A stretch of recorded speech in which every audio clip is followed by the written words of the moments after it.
Hi friends, welcome to Telugu వంటలు. ఈరోజు వీడియోలో సాఫ్ట్గా చపాతీస్ని ఎలా ప్రిపేర్ చేసుకోవాలో నేను ఈ వీడియోలో చూపిస్తున్నాను. పిండిని ఏ విధంగా కలపడం ద్వారా సాఫ్ట్గా వస్తాయో మీరు ఈ వీడియోని చివరి వరకు చూడండి ఫ్రెండ్స్. ఒక మిక్సింగ్ బౌల్ తీసుకోవాలి. ఇందులోకి 1 కప్ గోధుమ పిండిని యాడ్ చేసుకోవాలి. తరువాత హాఫ్ టీ స్పూన్ సాల్ట్ని కూడా ఇందులోకి యాడ్ చేసుకోవాలి.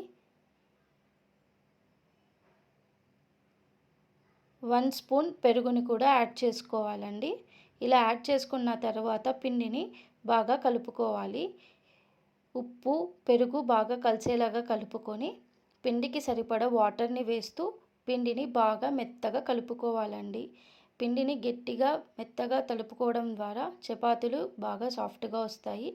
ఇలా ప్రిపేర్ అయిన తర్వాత 1 స్పూన్ ఆయిల్ని వేసి 10 నిమిషాల పాటు ఒత్తుతూ పిండిని ముద్దలాగా చేసుకోవాలండి.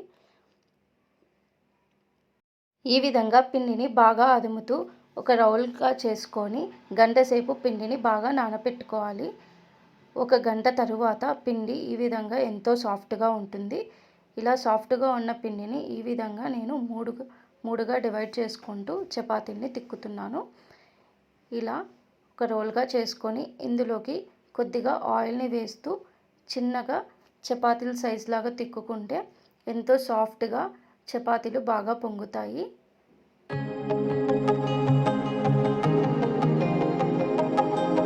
ఉన్న చపాతీస్నన్నిటిని నేను ఈ విధంగా తిక్కుకున్నానండి.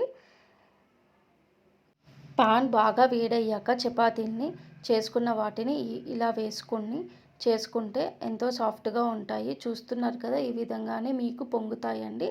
మీరు కూడా నేను చూపించినట్టు ట్రై చేసి నాకు ఎలా ఉందో చెప్పండి. ఉన్న చపాతీస్నన్నిటిని ఈ విధంగా కాల్చుకున్నాను. మీకు నచ్చినట్టయితే లైక్ చేయండి, షేర్ చేయండి, సబ్స్క్రైబ్ చేయండి ఫ్రెండ్స్. అలానే నేను చూపించిన రెసిపీని కూడా మీరు కూడా ట్రై చేయండి.